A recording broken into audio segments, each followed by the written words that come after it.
Hello everyone, welcome back to the channel. तो अगर बात करते हैं एसएससी जेईई को कैसे एस करना है, क्या 5 प्रैक्टिकल टिप्स हैं, कौन सा सब्जेक्ट किसकी प्रायोरिटी हमें ज्यादा देनी चाहिए, नॉन टेक में कौन सा सब्जेक्ट में ज्यादा क्वेश्चन पूछे जाते हैं, टेक में कौन सा सब्जेक्ट में ज्यादा क्वेश्चन पूछे जाते हैं, हम हर चीजों को अच्छे से डिस्कस कर चुके हैं। पुराने लेक्चर्स को जरूर देख लीजिएगा। तो आज हम सबसे मोस्ट इंपॉर्टेंट सब्जेक्ट बीएमसी में भी सबसे मोस्ट इंपॉर्टेंट टॉपिक सीमेंट के संग आरंभ करते हैं।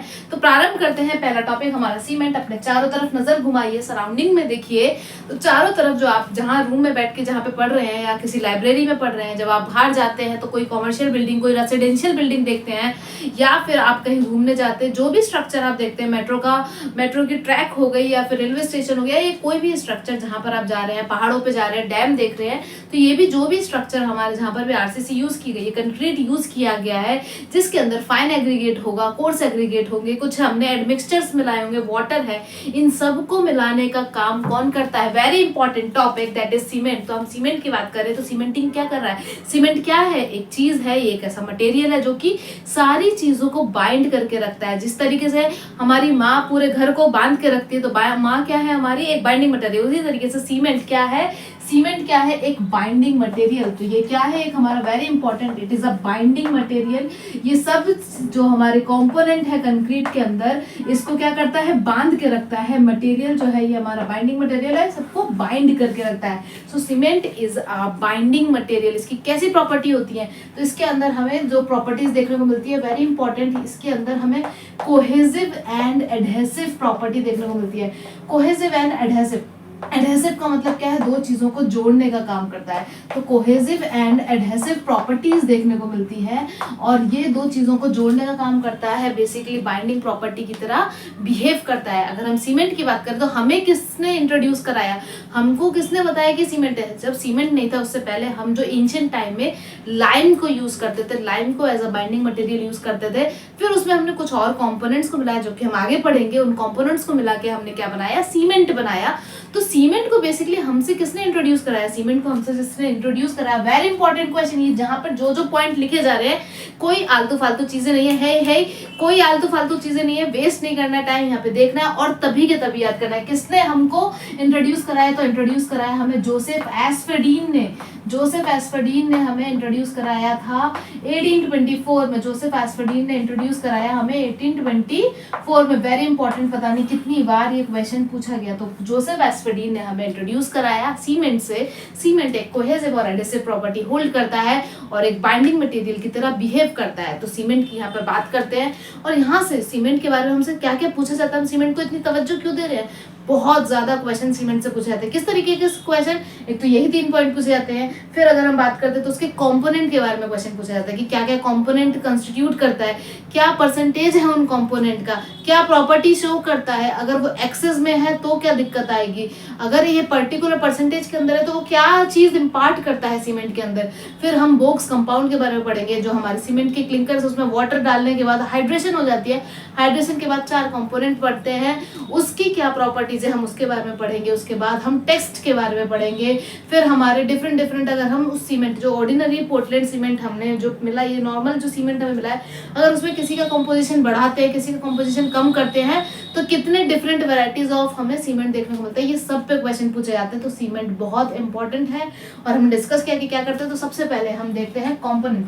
तो कंपोनेंट में हमें क्या क्या अभी के अभी याद करते हुए चलना है, बिल्कुल समय नहीं लगाना है, वेस्ट नहीं करना है। कंपोनेंट अभी याद करेंगे। सबसे पहला कंपोनेंट वेरी इंपॉर्टेंट, लाइम। अगर हम बात करते हैं तो सबसे पहला इंपॉर्टेंट कंपोनेंट हमने अभी देखा लाइम। तो अगर हम लाइम की बात करें तो हमने देखा कि लाइम एंशिएंट टाइम में भी यूज किया जाता था, और ये स्ट्रेंथ इंपार्ट करता है। तो हम इसको 62-67% में बहुत बार एग्जाम में क्वेश्चन आए। जब सीमेंट टॉपिक खत्म हो जाएगा, जितने भी जेईई पेपर में सीमेंट से रिलेटेड क्वेश्चन आए, हम उनको डिस्कस करेंगे, तो तब आपको देखने को मिलेगा परसेंटेज पर खूब क्वेश्चन आते हैं। दूसरा इंपॉर्टेंट कंपोनेंट जो है हमारा, वो है सिलिका। अगर हम बात करें लाइम के बाद अगर कौन सा इंपॉर्टेंट कंपोनेंट है, तो वो हमारा सिलिका 17 से 25% के बीच में देखने को मिलता है। फिर अगर हम बात करते हैं, फिर है हमारा एल्यूमिना। सिलिका के बाद बात करें तो ये है हमारा एल्यूमिना, ये 3 से 8% के बीच में, 3 से 8% के बीच में देखने को मिलता है। और ये तीनों हमारे मेजर कंपोनेंट्स हैं। ये क्या है हमारे, ये तीनों हमारे मेजर कंपोनेंट्स हैं, तीनों मेजर कंपोनेंट्स हैं। इनकी बहुत ज़्यादा इंपॉर्टेंस है हमारे सीमेंट के कंपोजिशन में। फिर अगर हम इसके बाद बात करते हैं तो हमें जिप्सम देखने को मिलता है। जिप्सम भी है, जो जिप्सम है आगे हम पढ़ेंगे, ये रिटार्डर की तरह काम करता है। जिप्सम भी हमको देखने को मिलता है, 3 से 4% के बीच में जिप्सम देखने को मिलेगा। CSO4 के तरीके से हमारा प्रेजेंट रहता है सीमेंट के अंदर, रिटार्डर की तरह बिहेव करता है। वेल अगर हम बात करें फिर हमारा आयरन ऑक्साइड, मैग्नीशिया, ये सब हमें देखने को मिलेगा। Iron oxide basically red colour इंपार्ट करता है। आयरन ऑक्साइड की अगर हम बात करें रेड कलर इंपार्ट करता है। फिर हमारा जो है मैग्नीशिया देखने को मिलता है, 3 से 4% हमें ये भी देखने को मिलेगा, 3 to 4% हमें ये देखने को मिलता है। वेल वहीं पे अगर हम बात करते हैं मैग्नीशिया की, 1 से 3% हमें मैग्नीशिया देखने को मिलेगा। सेम हमें सल्फर भी, मैग्नीशिया और सल्फर ये भी हमें 1 से 3% में देखने को मिलेगा। तो ये इसलिए हमारे माइनर कंपोनेंट्स में कंसिडर किए जाते हैं। वेल हम यहाँ पे बात करें तो हमें क्या देखने को मिलेगा, सल्फर, ये भी 1 to 3%, सल्फर, स्पेलिंग गड़बड़ लिखी थी, SULPHUR, सल्फर हमको देखने को मिलेगा 1 से 3% के बीच में। वेल अगर हम बात करें फिर हमें देखने को मिलता है एल्कलीज, 8th नंबर है। फिर हमें देखने को मिलते हैं एल्कलीज प्रेजेंट होते हैं हमारे, क्योंकि हमें नहीं चाहिए पर अभी प्रेजेंट है तो क्या कर सकते हैं, 0.1 से लेके 1% के बीच में हमारे एल्कलीज भी प्रेजेंट रहते हैं। वेल अगर हम बात करते हैं तो मेजर कंपोनेंट्स क्या है, जल्दी जल्दी बस हमें लिखना है और उसके बाद रिवाइज करना है। तो बिल्कुल यहाँ पे वीडियो पॉज करिए और दिमाग में अपने रिवाइज करिए। क्या है मेजर कंपोनेंट्स, लाइम से 62 से 67% तक। फिर अगर हम बात करते हैं फिर है हमारा सिलिका 17 से 25% तक। फिर हमारा आता है एल्यूमिना जो कि 3 से 8% तक। फिर अगर हम बात करते हैं उसके बाद हमारा जिप्सम जो कि रिटार्डर की तरह बिहेव करता है, वो है 3 से 4% प्रेजेंट रहता है। आयरन ऑक्साइड की बात करें रेड कलर इंपार्ट करता है, 3 से 4% प्रेजेंट रहता है। मैग्नीशिया की बात करें 1 से 3% प्रेजेंट रहता है।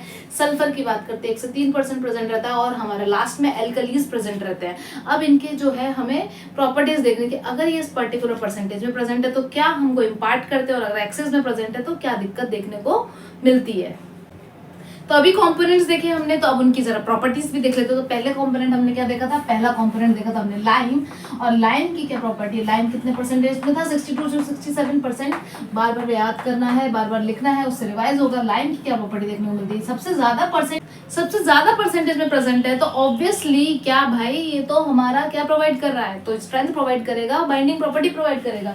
परसेंटेज में ज्यादा एमआई तो नहीं दे देंगे, तो ये हमारा क्या इंपार्ट करता है, स्ट्रेंथ इंपार्ट करता है, स्ट्रेंथ इंपार्ट करता है। और सबसे ज्यादा परसेंटेज में प्रेजेंट है तो साउंडनेस इंपार्ट करता है। साउंडनेस का मतलब क्या है, वॉल्यूम इंपार्ट कर रहा है, वॉल्यूम इंपार्ट कर रहा है। लेकिन जो हमारा लाइम है वो किस तरीके से प्रेजेंट होता है, CaO के तरीके से प्रेजेंट होता है। जो कैल्शियम, हमारा कैल्शियम कार्बोनेट है CaCO3, हमने उसको रेड हॉट किया और हमें क्या मिल गया, हमें मिल जाता है हमारा लाइम, CaO मिल गया। अब क्या होगा, अगर ये हमारा फ्री लाइम हमारा जो एक्सेस अमाउंट में क्लिंकर, जो हमारा सीमेंट है, बेसिकली सीमेंट क्या है, आर्गिलेशियस और कैल्सीरेशियस कंपाउंड को मिला के हमने सीमेंट बनाया। आर्गिलेशियस और कैल्सीरेशियस, आर्गिलेशियस मतलब जिसमें क्ले प्रेजेंट होता है, कैल्सीरेशियस मतलब कैल्शियम के अमाउंट ज्यादा प्रेजेंट होगी। इन दोनों को मिला के हमने फ्यूज करके बना रहे हैं। तो बेसिकली अगर हम बात कर रहे हैं हमारा CaO जो कि फ्री लाइम है, अगर वो प्रेजेंट है हमारा सीमेंट के अंदर, क्लिंकर्स के अंदर फ्री लाइम प्रेजेंट है, तो इसकी क्या खास बात है, CaO को अपना जैसे ही साथी मिलता है जो कि है पानी,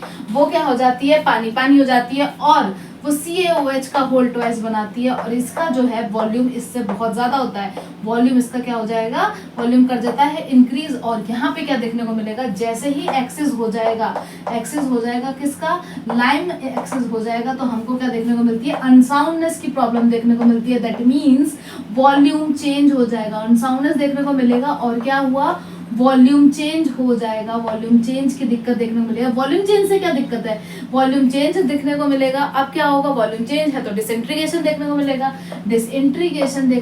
और हमारा स्ट्रक्चर में हमको फेलियर्स देखने को मिलेंगे, जो कि हम नहीं चाहते। ऑब्वियसली अगर हम एक अच्छे सिविल इंजीनियर है तो हम ये तो नहीं चाहेंगे स्ट्रक्चर हमारा फेल कर जाए। तो वॉल्यूम चेंज होगा तो डिसइंटीग्रेशन देखने को मिलेगा। तो फ्री लाइम हमारे लिए अच्छा नहीं है, पर पूछा जाता है क्वेश्चन में, वेरी इंपॉर्टेंट, एक्सिस लाइम की वजह से क्या दिक्कत देखने को मिलती है। दूसरा अगर हम बात करते हैं, दूसरे की बात करें तो सिलिका, अब हमारा कौन सा है, दूसरा कंपोनेंट है सिलिका, जो कि 17 से 25% के बीच में प्रेजेंट है, 17 से 25% के बीच में प्रेजेंट है। तो ये भी क्या इंपार्ट करता है, स्ट्रेंथ इंपार्ट करता है। ये क्या इंपार्ट करता है, इट इंपार्ट्स, ये क्या इंपार्ट करता है, स्ट्रेंथ इंपार्ट करता है। लेकिन एक दिक्कत है, स्ट्रेंथ तो इंपार्ट कर रहा है, लेकिन ये अगर एक्सेस में हो गया, ये एक्सेस में हो जाता है, तो यहाँ पे क्या दिक्कत आएगी, इसके वजह से ये एक्सेस में हो गया, अगर सिलिका एक्सेस में हो गया तो हमारा सेटिंग टाइम को इंक्रीज कर देगा, ये इंक्रीज का साइन है, और ये हमारा क्या करता है, सेटिंग टाइम को इंक्रीज कर देता है, सेटिंग टाइम जो है उसको क्या कर देता है, ये इंक्रीज कर देता है। तीसरा हमारा मेजर कंपोनेंट में क्या था, एल्यूमिना। एल्यूमिना हमारा 3 से 8% में प्रेजेंट होना चाहिए, 3 से 8% में हमारा एल्यूमिना प्रेजेंट होना चाहिए। तो उसका पहले तो परसेंटेज ही लिख लेते हैं, 3 to 8% हमारा एल्यूमिना प्रेजेंट रहता है। वेल अगर हम इसकी बात करें तो एक तो ये हमारा जो क्लिंकरिंग टेम्परेचर, हमने सारे कंपोनेंट को मिलाया, हमने उसको हीटनेस प्रोवाइड की, हम अपना सीमेंट बना रहे हैं, तो जो क्लिंकरिंग टेम्परेचर उसको रिड्यूस कर देता है, हमारे सीमेंट को वीक कर देता है। और जो हमारा सेटिंग टाइम है उसको, जो सेटिंग टाइम है, जो इनिशियल सेटिंग है उसको वेरी जल्दी, बहुत ही जल्दी इनिशियल सेट करने की कोशिश करता है। तो बेसिकली अगर हम एल्यूमिना की बात करें तो क्या क्या है, एक तो ये क्विक सेटिंग, जो ये जल्दी सेटिंग है उसको इंक्रीज करता है, जल्दी सेट होने लगता है, तो क्विक सेटिंग इंपार्ट करता है, इसकी क्विक सेटिंग प्रॉपर्टी है। फिर हमारा जो क्लिंकरिंग टेम्परेचर है उसको क्या कर देता है, डिक्रीज कर देता है। जो क्लिंकरिंग टेम्परेचर है, क्लिंकरिंग क्या है, टेम्परेचर, क्लिंकरिंग टेम्परेचर को क्या करता है, डिक्रीज करता है। और हमारा जो सीमेंट है, हमारा जो सीमेंट एक्सेस होने की वजह से weaken the cement, weakens the cement, cement को क्या करता है, वीक करता है। अगर हम बात करते हैं नेक्स्ट जो हमारा इंपॉर्टेंट टर्म है वो है जिप्सम। जिप्सम की बात करें, जिप्सम की अगर बात करें, रिटार्डेशन। भाई गाड़ी चलाने का बहुत शौक है, गेड़ी मारने का शौक है, तो गेड़ी जब मारने जाते हो तो क्या कहते हो, यार एक्सेलरेटर दे, गाड़ी भगा। एक्सेलरेटर का मतलब क्या है, वेलोसिटी, आगे बढ़ना, टाइम का आगे चलना। मतलब हमें किसी चीज को एक्सेलरेट करने का मतलब क्या है कि हमने उसकी स्पीड बढ़ा दी। लेकिन यहाँ हम क्या बोल रहे हैं, जिप्सम क्या है, रिटार्डेशन। जब ब्रेक अप्लाई करते हैं तो क्या होता है, रिटार्डेशन, मतलब ये स्पीड को कम कर दे रहा है हमारे को, ये रिटार्डेशन का बिहेवियर, ये क्या शो करता है, रिटार्डेशन, रिटार्डेशन बिहेवियर शो करता है। मतलब अगर जो हमारी सीमेंट है, जब हम उसमें वाटर डालते हैं तो वो प्लास्टिसिटी लूज करने लगता है, तो उस टाइम पे तो हम उसको आराम से किसी भी तरीके की शेप में मोल्ड कर सकते हैं। लेकिन एक टाइम आएगा जब वो धीरे धीरे प्लास्टिसिटी लूज कर देगा और फिर वो हार्डनिंग की तरफ जाने लगता है, तो इस टाइम को वो रिटार्ड कर देता है, स्लो कर देता है कि हम और थोड़ा काम कर सके। तो बेसिकली अगर हम इसकी बात करें तो जिप्सम क्या करता है, रिटार्डेशन देखने को मिलता है। और हमारा जो इंक्रीज, जो हमारा इनिशियल सेटिंग टाइम है सीमेंट का जो इनिशियल सेटिंग टाइम है उसको क्या कर देता है, इंक्रीज कर देता है। तो लिखेंगे इंक्रीज कर देता है, इंक्रीज इनिशियल सेटिंग टाइम। जो हमारा सीमेंट का इनिशियल सेटिंग टाइम है, सेटिंग टाइम जो है, इनिशियल सेटिंग टाइम, वो क्या कर देता है, इंक्रीज कर देता है। एक बार और फटाफट से देख लेते हैं, लाइम क्या करता है, लाइम हमारी स्ट्रेंथ प्रोवाइड करता है, लेकिन एक्सेस होने पे अनसाउंडनेस की दिक्कत देखने को मिलती है। क्योंकि फ्री लाइम की क्या खास बात है, वो वाटर के संग मिलकर CaOH का होल्ड पेस्ट बना लेता है और वॉल्यूम चेंज देखने को मिलता है। सिलिका की बात करें, सेटिंग टाइम को क्या कर देता है, सेटिंग टाइम जो है वो इंक्रीज कर देता है, लेकिन वो भी स्ट्रेंथ प्रोवाइड करता है। एक्सेस में कर दोगे तो बिल्कुल स्ट्रेंथ बढ़ेगी, लेकिन सेटिंग टाइम तो इंक्रीज हो रहा है। वहीं पे एल्यूमिना की बात करें, क्विक सेटिंग इंपार्ट करता है, जो क्लिंकरिंग टेम्परेचर उसको रिड्यूस कर देता है और हमारा सीमेंट को वीक करता है। वहीं पे अगर हम बात करते हैं जिप्सम की, जिप्सम का क्या बात कर रहे हैं, ये रिटार्डेशन का काम करता है। जो इनिशियल सेटिंग टाइम है उसको क्या करता है, स्टॉप कर देता है, या फिर उसको, सॉरी स्टॉप बोलना नहीं चाहिए था, उसको थोड़ा स्लो डाउन कर देता है। वहीं पे जिप्सम की बात करते हैं तो जिप्सम क्या करता है, रिटार्डेशन की तरफ रिटार्डेशन देता है और जो हमारा इनिशियल सेटिंग टाइम है उसको इंक्रीज कर देता है, तो हम आराम से काम कर सकते हैं अपने सीमेंट के साथ। कंपोनेंट में हमने जिप्सम पे खत्म किया था, वो रिटार्डेशन करता है। उसके बाद अगर हम बात करते हैं, फिर हमारा आता है, आई गेस 5th पॉइंट था, फिर हमारा आता है आयरन ऑक्साइड। अगर हम इसकी बात करें, आयरन ऑक्साइड हमारा प्रेजेंट रहता है। आयरन ऑक्साइड का क्या काम होता है, एक तो ये हमारा रेड कलर प्रोवाइड करता है, रेड कलर प्रोवाइड करता है, कलर प्रोवाइड करता है, स्ट्रेंथ प्रोवाइड करता है, हार्डनेस प्रोवाइड करता है, हार्डनेस प्रोवाइड करता है एंड स्ट्रेंथ प्रोवाइड करता है। तो बेसिकली अगर इसकी बात करें, क्या क्या प्रोवाइड कर रहा है, हार्डनेस प्रोवाइड कर रहा है, स्ट्रेंथ प्रोवाइड कर रहा है, रेड कलर प्रोवाइड करता है। वहीं पे अगर हम बात करते हैं, 6th पॉइंट है हमारा मैग्नीशिया। हमने मैग्नीशिया भी देखा था, 1 से 3% में प्रेजेंट था। अगर मैग्नीशिया की बात करें तो ये येलो टिंट कलर प्रोवाइड करता है। क्या प्रोवाइड करता है, येलो टिंट कलर। तो बेसिकली अगर इसकी बात करते हैं तो ये हमारा प्रोवाइड करता है yellow tint colour, tint yellow colour या येलो टिंट कलर प्रोवाइड करता है, और हमारा हार्डनेस और स्ट्रेंथ भी प्रोवाइड करता है। लेकिन एक्सेस में होने की वजह से, इसके वजह से भी अनसाउंडनेस देखने को मिलती है। तो क्वेश्चन में पूछा भी जाता है कि अनसाउंडनेस किस किस की वजह से देखने को मिलती है, तो एक तो हमारा लाइम ही हो गया, फ्री लाइम की वजह से, एक हमारा मैग्नीशिया की वजह से। तो एक्सेस की वजह से, एक्सेस होने की वजह से हमको क्या देखने को मिलता है, अनसाउंडनेस यहाँ भी देखने को मिलती है, अनसाउंडनेस की दिक्कत यहाँ भी देखने को मिलती है। अब अगर क्वेश्चन में आगे हम पढ़ेंगे, जब टेस्ट पढ़ेंगे, तो ली चैटिलियर टेस्ट देखने को मिलता है और एक ऑटोक्लेव टेस्ट देखने को मिलेगा। ली चैटिलियर टेस्ट जो है हमारा फ्री लाइम की वजह से जो अनसाउंडनेस था उसको डिटेक्ट करने के लिए यूज किया जाता है, और ऑटोक्लेव टेस्ट हमारा चाहे मैग्नीशिया की वजह से हो या फिर हमारा फ्री लाइम की वजह से हो, दोनों के ही वजह से हम आराम से अनसाउंडनेस पता कर सकते हैं। वेल वहीं पर अगर हम बात करते हैं 7th जो हमारा सल्फर था, सल्फर की वजह से भी हमारा अनसाउंडनेस देखने को मिलता है, सल्फर की वजह से भी अनसाउंडनेस देखने को मिलता है, लेकिन इसके लिए कोई टेस्ट नहीं है हमारे पास, इसके लिए कोई टेस्ट नहीं है। हम इसके वजह से कितनी अनसाउंडनेस हो रही है इसके वजह से कोई टेस्ट हम परफॉर्म नहीं करते हैं। पर वहीं पर अगर हम एल्कलीज की बात करें, हमें एल्कलीज तो जो व्हाइट पैचेस हमारे एल्कलीज की बात करते हैं सबसे पहली बात, तो एल्कलीज को हमारा कैंसर ऑफ सीमेंट भी कहा जाता है। अगर cancer of cement very important हमारा एमसीक्यू कैंसर ऑफ सीमेंट कहा जाता है। बेसिकली अगर हम इसकी बात करें, जो हमारा सीमेंट है इसके वजह से सीमेंट पे जब व्हाइट पैचेस देखने को मिलते हैं, व्हाइट पैचेस हमें जब सीमेंट के ऊपर देखने को मिलते हैं, ये किसके वजह से होता है? ये हमारे एल्कलीज की वजह से होता है। और इसके वजह से जो दिक्कत देखने को मिलती है उसको बोलते हैं एफ्लोरेसेंस हमें देखने को मिलता है, एफ्लोरेसेंस देखने को मिलता है। ये सारी चीजें एक बार पेपर पे लिखनी है, क्विकली रिवाइज करना है। आयरन ऑक्साइड की बात करें, कलर स्ट्रेंथ और हार्डनेस इंपार्ट कर रहा है, रेड कलर इंपार्ट करता है। मैग्नीशिया की बात करें, एक्सेस की वजह से अनसाउंडनेस देखने को मिलती है। टिंट येलो कलर प्रोवाइड करता है, हार्डनेस प्रोवाइड करता है, स्ट्रेंथ प्रोवाइड करता है। सल्फर की बात करें, इसकी वजह से भी अनसाउंडनेस होती है, लेकिन हम इसकी वजह से कोई टेस्ट परफॉर्म नहीं करते उसको पता करने के लिए। एल्कलीज की बात करते हैं, इसको कैंसर ऑफ सीमेंट भी कहा जाता है। व्हाइट पैचेस हमें सीमेंट पे देखने को मिलते हैं और इसको एफ्लोरेसेंस भी कहा जाता है। कंपोनेंट ऑफ सीमेंट्स को हमने अच्छे से देख लिया, इनकी क्या प्रॉपर्टीज है, इनकी वजह से क्या होगा, क्या इंपार्ट करेंगे, क्या एक्सेस होगा, ये बहुत अच्छे से याद करना है। बिल्कुल लिख के याद करना है, बहुत इंपॉर्टेंट है, पूछा ही जाता है। इसके बाद हम बॉक्स कंपाउंड करेंगे, बॉक्स कंपाउंड से रिलेटेड क्वेश्चन पूछे जाते हैं, लेकिन बॉक्स कंपाउंड को याद करने से पहले इसको याद कर लीजिएगा। एंड डन एंड डस्टेड, अगर आपने रिवाइज कर लिया, याद कर लिया, तो जरूर कमेंट सेक्शन में बताइएगा।